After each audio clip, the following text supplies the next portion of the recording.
Shalom Bapak Ibu Saudara semua, puji Tuhan kita bertemu kembali. Saat ini saya akan share tentang dua hal yang ditampung oleh Tuhan. Kedua hal ini seringkali kita anggap sebagai sesuatu hal yang biasa karena ini kita lakukan berulang-ulang di dalam keseharian kita. Apakah dua hal tersebut? Yang pertama adalah doa. Doa adalah hal yang sering sekali kita lakukan. Kita bangun pagi, kita berdoa, kita mau pergi, kita berdoa, kita makan, kita berdoa, tidur, kita berdoa. Dan seringkali kita menganggap itu sebagai sebuah kebiasaan dan rutinitas. Padahal tidak demikian di hadapan Tuhan. Doa adalah sesuatu hal yang penting bagi Tuhan dan itu hal yang Tuhan tampung. Mari kita buka di Wahyu 5 ayat 8. Demikian firman Tuhan, ketika ia mengambil gulungan kitab itu, tersungkurlah keempat makhluk dan ke-24 tua-tua itu di hadapan anak domba itu.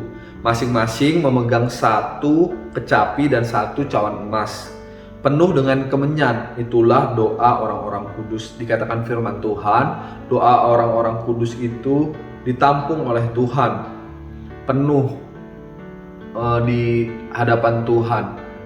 Jadi doa itu bukan sekedar Tuhan dengar terus Tuhan lupakan, tapi Tuhan itu menampung. Bahkan ketika kita lupa, Tuhan itu ingat akan doa-doa kita.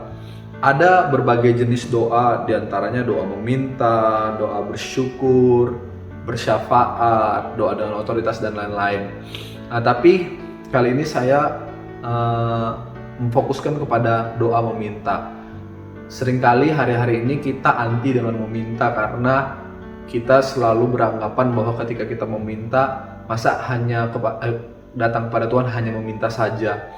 Tapi padahal tidak demikian, padahal meminta adalah sebuah privilege atau hak khusus yang diberikan Tuhan kepada kita sebagai anaknya. Sebagaimana Tuhan sendiri berkata di dalam firman-Nya bahwa Bapa yang baik itu tidak mungkin memberikan ular kepada anak yang minta roti. Bukankah hal itu hal yang indah bahwa berdoa ketika kita meminta itu adalah sesuatu hal yang Tuhan berikan kepada kita sebagai privilege. Bahkan Tuhan berkata juga di ayat yang lain, Tuhan bilang mintalah maka akan diberikan kepadamu. Jadi kita seharusnya tidak perlu anti dan meminta. Seringkali kita takut meminta karena kita takut ekspektasi kita tidak terpenuhi. Padahal sekali lagi Tuhan adalah Tuhan yang menampung doa-doa kita. Mungkin Dia tidak selalu memberikan sebagaimana yang kita inginkan, tetapi ingat bahwa Dia Bapa yang baik yang selalu memberi yang terbaik di dalam kehidupan kita. Percayalah hal tersebut, di dalam keadaan apapun Tuhan selalu memberikan yang terbaik. Doa meminta adalah doa yang paling terbuka. Ketika kita melakukan itu, berarti kita berkata kepada pribadi yang kita minta bahwa kita percaya kepadanya, kita mengandalkan Dia.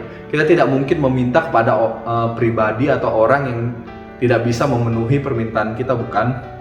Nah, jadi ketika kita meminta kepada Tuhan, apapun yang kita minta kepada Dia, berarti kita sedang mempercayakan kepada Tuhan dan itu hal yang baik. Oleh sebab itu mari kita meminta ketika kita dalam keadaan bergumul atau ketika kita di dalam keadaan membutuhkan sesuatu. Adalah hal yang baik kita meminta dan mengandalkan Tuhan dibandingkan dengan kita mengandalkan kekuatan kita sendiri. Dan yang kedua, apa lagi yang ditampung Tuhan? Yang kedua adalah air mata kita. Ini menarik, air mata adalah sesuatu hal yang mungkin seringkali kita jatuhkan tanpa kita anggap penting. Tapi padahal Tuhan itu berkata bahwa air mata itu Tuhan tampung dalam kirbatnya. Mari kita buka di Mazmur 56 ayat 9. Sengsaraku engkaulah yang menghitung-hitung, air mataku kau taruh ke dalam kirbatmu. Bukankah semuanya telah kau daftarkan? Wow, Tuhan mendaftarkan setiap air mata kita.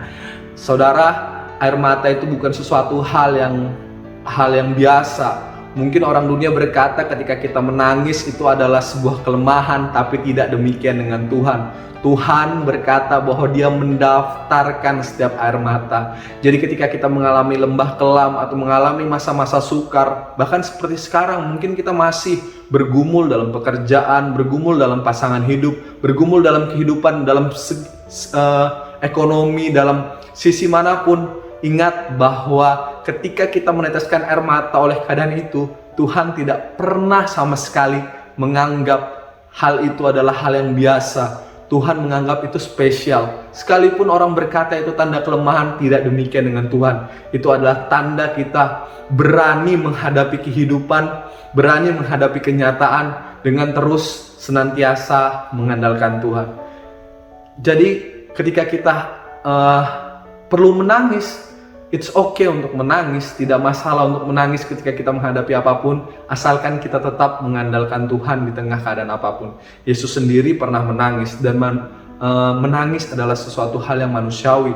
Menangis bisa melegakan jiwa kita, bisa meringankan beban kita, dan hal ini hal yang baik, sehingga kita tidak perlu terlalu takut atau khawatir dengan menangis.